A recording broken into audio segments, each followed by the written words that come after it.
Hello guys, welcome back to my channel वांगशियान forever love. तो आज मैं आप लोगों के लिए मेरी स्टोरी का नेक्स्ट चैप्टर लेकर आई हूँ। मैं उम्मीद करूँगी कि ये स्टोरी आपको अच्छी लग रही हो और आप इंजॉय कर रहे हो। और अगर वाकई में आप इंजॉय कर रहे हैं तो कमेंट ज़रूर से कर देना। और अगर आप पहली बार स्टोरी सुन रहे हैं तो प्लीज़ चैनल को सब्सक्राइब कर लें, बेल आइकन को प्रेस कर दें एंड वीडियो को लाइक ज़रूर कर देना। तो अब हम अपनी स्टोरी की तरफ चलते हैं। मियाँ जो बहुत गुस्से में थी और उस लेडी को धमका रही थी कि अगर वो ये चाहती है कि उसकी सच्चाई किसी को ना पता चले तो वो लेडी वांग जी को उसकी होने के लिए मदद करे। तभी उसके सामने खड़ी हुई लेडी जो बोलती है, मियाँ तुम इस राज्य की होने वाली क्वीन हो, तुम्हारी मेरे बेटे से शादी होने वाली है, तो तुम्हें अपने गुस्से पे कंट्रोल रखना आना चाहिए। महारानी, मैं अपने गुस्से पे कंट्रोल रख सकती हूँ, लेकिन एक ही कंडीशन पे, जब वांग जी मेरा होगा। मैं उससे कई सालों से प्यार करती हूँ और बहुत इंतज़ार कर चुकी। आपको मैं 1 हफ्ते का टाइम दे रही हूँ। अगर 1 हफ्ते के अंदर वांग जी मेरा नहीं हुआ तो याद रखना, मैं आपकी सच्चाई सबको बता दूँगी। और जो आप आराम से महल में रह रही हैं ना, फिर आप रहना कालकोठरी के अंदर। और आपको पता है ना, जब जियांग फर्मियान और लेंस सिंगे अर्जुन को आपकी सच्चाई पता चलेगी तो वो आपको काल कोठरी में रखने की बजाय आपको फांसी पे चढ़ा देंगे। वो लेडी जो म्यामा की तरफ घूरती है और बोलती है, ठीक है मैं कुछ करती हूँ, तुम यहाँ से चली जाओ। उसके बाद म्यामा जो उस औरत के रूम से बाहर आती है, ये लेडी कोई और नहीं, बांग जी की मदद थी। और वो अपने ही बेटे के प्यार को जान से मारना चाहती हैं, ये जानते हुए भी कि उनके बेटे की ज़िंदगी बसती है उस इंसान में, लेकिन उन्हें उससे कोई फ़र्क नहीं पड़ता। लैनिंग जो गुस्से बोलती हैं, विवुशियान तुम्हें मरना होगा, अगर मुझे इस पैलेस में रहना है तो तुम्हें मरना होगा, और मैं इस पैलेस में रहने के लिए किसी को भी मार सकती हूँ, किसी भी हद तक जा सकती हूँ।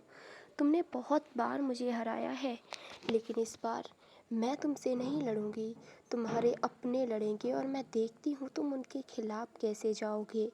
ये कहकर लैनिंग जो एक क्रीपी सी स्माइल देती हैं।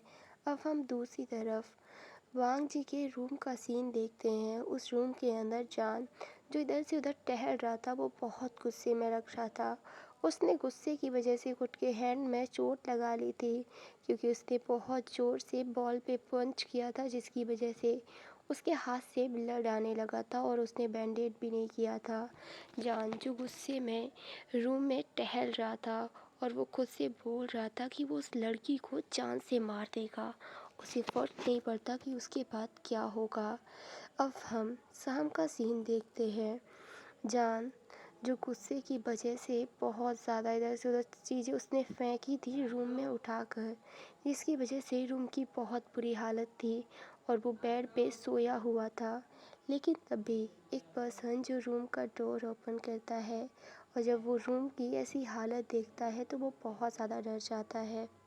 वो पर्सन कोई और नहीं, वांग जी था, जो अपना काम फिनिश करके आता है। और जब उसने अपने रूम की ऐसी कंडीशन देखी तो उसे लगा किसी ने विंग को मारने की कोशिश की है। तो वो बहुत डर गया कि कहीं विंग को कुछ हो तो नहीं गया, जिस वजह से वो रूम में इधर से उधर देखने लगता है। लेकिन जब उसकी नज़र बेड पे जाती है तो उसे कहीं जाकर थोड़ा सा रिलीफ मिलता है। वो धीरे से विंग के पास जाता है और उसकी बॉडी को टच करता है, तो वो देखता है कि विंग सोया हुआ है। तभी बागची की नज़र विंग के हैंड पे जाती है, जहाँ से ब्लड निकल रहा था। जहाँ जब वांग जी ये देखता है तो वो बहुत बरीड हो गया था और उसने एकदम जान को जगाया। जब जान अचानक से ऐसे जगता है तो उसे लगा कि कुछ प्रॉब्लम हो गई, तो वो काफ़ी हड़बड़ी में उठा। लेकिन जब वो अपने सामने वांग जी को देखता है तो वो एकदम से शांत होता है और वो वांग जी को टाइटली हग कर लेता है और बोलता है, मैंने तुम्हें बहुत मिस किया, बहुत ज़्यादा। तुम सोच भी नहीं सकते ये दिन कितना लंबा कटा है। मैं तुम्हें बिल्कुल खोना नहीं चाहता, मैं तुम्हें अपनी नज़रों से एक सेकंड के लिए दूर नहीं करना चाहता। तभी वांग जी जो विंग को खुद से दूर करते हुए उसे चेक करने लगता है कि उसे कहीं चोट तो नहीं लगी। और वांग जी जो विंग के हैंड को बरीडली अपने हाथों में लेते हुए बोलता है, विंग ये क्या हुआ? तुम्हें किस तरह चोट लगी है? कुछ नहीं वांग जी, बस थोड़ी सी गुस्सा की वजह से लग गई चोट। तुम इसके लिए वरिड मत हो, ये ठीक हो जाएगा। क्या बोल रहे हो तुम? तुम्हें देख रहा है कि कितना ज़्यादा घाव है? और ये रूम की इस तरह की हालत किसने की है? वो मैंने की है। क्या? तुमने? क्या हो गया है तुम्हें आजकल? तुम बहुत अजीब बिहेव करने लगे हो विंग। और ये क्या हालत मचा के रखी है तुमने रूम की। खैर छोड़ो, मैं ये सब बाद में क्लीन करवाऊँगा। तुम यहीं बैठो, मैं किसी को बोलता हूँ कि वो लैंड हीलर को बुला के लेके आए। तभी वांग जी जो वहाँ से जाने लगता है, लेकिन विंग जो उसका हाथ पकड़ लेता है और बोलता है, वांग जी प्लीज़ मुझे छोड़कर मत जाओ। वांग जी जो विंग के चीक्स पे अपने हैंड को रफ करता है और बोलता है, मैं ज़्यादा देर के लिए नहीं जा रहा हूँ। मैं बस किसी सर्वेंट को बोलकर लैंड हीलर को बुला देता हूँ, फिर आ जाऊँगा तुम्हारे पास। जान जो वांग जी का हाथ छोड़ देता है, उसके बाद वांग जी जो बाहर खड़े हुए एक सर्वेंट को ऑर्डर देता है कि वो लैंड हीलर को बुला कर लेकर आए। लैंड हीलर आकर विंग की पट्टी कर देता है और उसके बाद वांग जी जो आज रूम में ही उन दोनों के लिए डिनर लेकर आया था, वो लोग डिनर करके वहाँ से थोड़ी देर के बाहर जाते हैं टहलने के लिए, और तब तक सर्वेंट जो वांग जी के रूम को पूरी तरीके से ठीक कर देते हैं। सर्वेंट भी शौक थे कि आखिरकार विंग ने इस तरह की हरकत क्यों की। जो पर्सन ज़्यादातर शांत रहा करता था, वो अचानक से ऐसा कैसे हो गया। सर्वेंट जो कुछ नहीं कर सकते थे। अब हम दूसरी तरफ विंग और वांग जी की तरफ चलते हैं। विंग और वांग जी जो गार्डन में टहल रहे थे, आसमान में हल्की हल्की तारों की वजह से रोशनी फैली हुई थी और ठंडी ठंडी हवाएं जो उनकी बॉडी को छूकर गुजर रही थीं। वहीं पास में फ्लावर्स के पास छोटे छोटे जुगनू जो अपनी रोशनी फैला रहे थे, और जान जो कंटिन्यूसली वांग जी को घूरे जा रहा था, क्योंकि हवाओं की वजह से वांग जी के लॉन्ग हेयर जो बार बार उसके फेस पे आ रहे थे, और वांग जी जो बहुत सुंदर लग रहा था। उसकी सुंदरता के बारे में तो कहना ही क्या। और जब वांग जी और विंग यूंगमिंग के पास में एक रिवर के पास पहुंचते हैं, तो पानी में उन दोनों की परछाई बढ़ रही थी, जो चाँद की रोशनी में बहुत सुंदर लग रही थी। जान जो उसे देखते हुए बोलता है, वांग जी हम साथ में कितने ब्यूटीफुल लग रहे हैं ना, मैं इन मोमेंट्स को कभी नहीं भूल सकता। तभी वांग जी जो बोलता है, मैं भी नहीं बोल सकता विंग, ये मेरी लाइफ की सबसे बेस्ट नाइट है जिसे मैं तुम्हारे साथ बिता रहा हूँ। ये कहकर वांग जी जो विंग की तरफ देखता है, वो दोनों ही जो एक दूसरे की आंखों में खो चुके थे, वो बस कंटिन्यूसली एक दूसरे को देखे जा रहे थे। लेकिन तभी विंग जो धीरे से वांग जी के क्लोज जाता है और उसके चीक्स पे अपने हैंड को रखता है, तो वांग जी जो अपने आइज़ क्लोज कर लेता है। वो इस चीज़ को महसूस कर रहा था, वी के टच को अपनी बॉडी पे। तभी जान जो अपने लिप्स धीरे से वांग जी के लिप्स के ऊपर रखता है, तो वांग जी जिसकी बॉडी तो बस सुन पड़ चुकी थी, दूसरी तरफ जान जिसने वांग जी को किस करना शुरू कर दिया था, वांग जी ने भी जान को उसकी कमर से पकड़ के किस करना शुरू कर दिया था। वो रात जो बहुत ब्यूटीफुल थी और उनके आसपास बहुत सारे जुगनू जो घूम रहे थे, और उनकी वो किस करती हुई परछाई जो पानी में सो हो रही थी।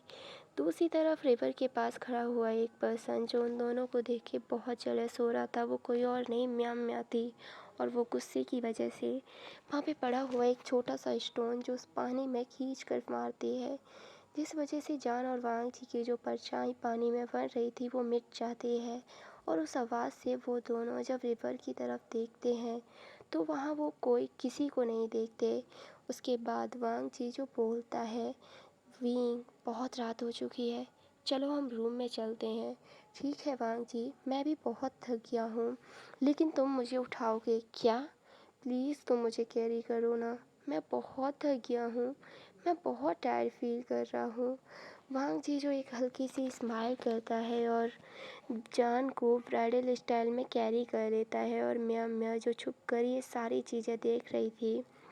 दूसरी तरफ जान जो म्याम म्या की तरफ देखता है तो एक ईविल सी स्माइल करता है। जान ने म्याम म्या को वहाँ पर शुरू में ही देख लिया था और उसने जानबूझ के म्याम म्या के सामने वांगजी को किस किया ताकि उसे वो एहसास दिला सके कि वांगजी सिर्फ उसका है।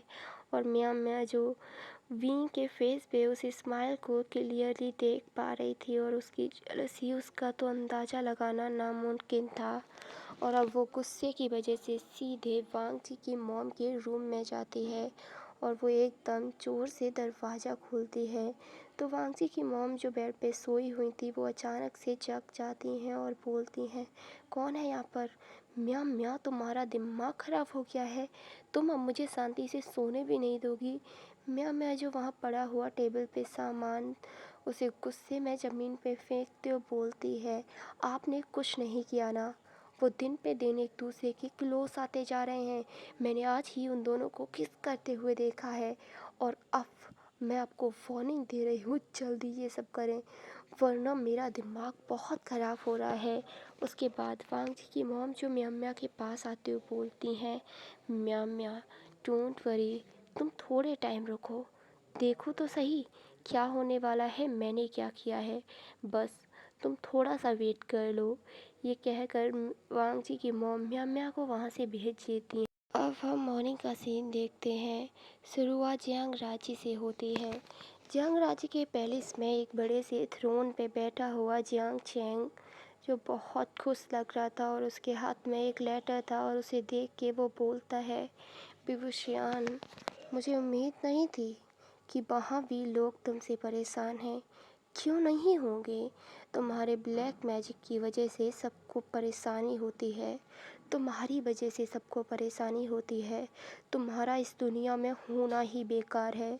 पर कोई बात नहीं, अब तुम मेरे हाथों मारे जाओगे। मैं अपनी सीजे की डेथ का बदला लूँगा तुमसे। उसके हाथ में एक लेटर था और वो उसे देख के बहुत खुश हो रहा था। अब हम दूसरी तरफ गूसू की तरफ चलते हैं। गूसू में सुबह सुबह म्या म्या फिर से वांगजी की मॉम के पास पहुंच गई थी और वो उनसे जिद कर रही थी कि वो उनके प्लान के बारे में बताएं। तभी वांगजी की मॉम जो बोलती हैं, जियांग राज्य, हम उसे नहीं हरा सकते, लेकिन जियांग राज्य उसे हराएगा। म्या म्या जो बोलती है, क्या बोल रहे हैं आप? उन लोगों के बीच कितनी भी प्रॉब्लम क्यों ना हो पर वो हैं तो सिबलिंग्स ना, क्या वो लोग मार पाएंगे एक दूसरे को? मैं जानती हूँ विभूषियान कभी भी जियांग चैंग को नहीं मार सकता, लेकिन जियांग चैंग वो विभूषियान को मार सकता है। मैंने उसे लेटर भेजा है और बहुत जल्द इस राज्य पे आक्रमण होगा।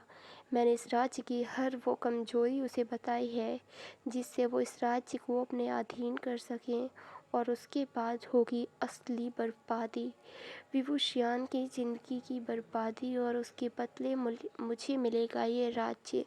ये कहकर वांगजी की मॉम जो पागलों की तरह हंसने लगती हैं और दूसरी तरफ जियांग चैंग भी इसी चीज़ से खुश था कि वांगजी की मॉम ने गूसू की सारी कमजोरियां उन्हें बता दी थीं। किस तरीके से वो गूसू के अंदर घुस सकते हैं ये भी। अब जियांग चैंग ने जो गूसू पे आक्रमण करने की तैयारी करना शुरू कर दी थी, उसने अपनी सेना को प्रिपेयर करना शुरू कर दिया था, खुद प्रैक्टिस करने लगा था। दूसरी तरफ इन सारी चीज़ों से बेखबर गूसू में सारे लोग सुख और शांति से जी रहे थे। वांगजी और वी के बीच भी काफ़ी सारी दूरियां थी, वो मिट चुकी थी, वो लोग एक दूसरे के बहुत क्लोज आ चुके थे। उन लोगों की लाइफ जो बहुत अच्छी चल रही थी। अब हम एक शाम का सीन देखते हैं। वी जो विंडो से बाहर की तरफ देख रहा था। आज मौसम थोड़ा शांत था, जैसे कि नेचर उन्हें वार्न कर रहा हो कुछ बड़े खतरे के लिए। जान जो बस शांति से बाहर की तरफ देख रहा था, उसका फेस जो बहुत कोड लग रहा था, वो समझने की कोशिश कर रहा था कि आखिरकार ही कुदरत उसे क्या बताने की कोशिश कर रही है। तभी कोई आकर पीछे से उसे हक कर लेता है और जान के फेस पे एक स्माइल आ जाती है। वो इस पर्सन के टच को बिल्कुल नहीं भूल सकता। ये इसका प्यार है, उसका वांगजी उसका ईबो है। तभी जान जो बोलता है, वांगजी आज तुम्हें भी थोड़ा अजीब लग रहा है, आज सारी चीज़ें कितनी शांत है ना, जैसे कुछ कुछ बहुत बड़ा होने वाला हो। आज पूरी तरीके से शांति फैली हुई है आसमान में और हवाएं भी बिल्कुल महसूस नहीं हो रही हैं।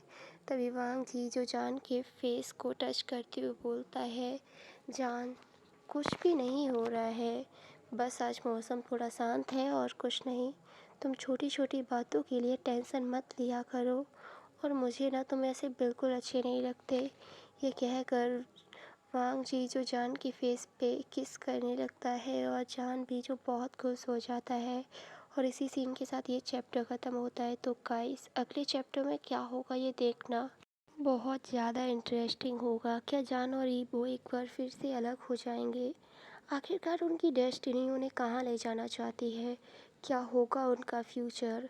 और क्या है वांग जी की मॉम की सच्चाई?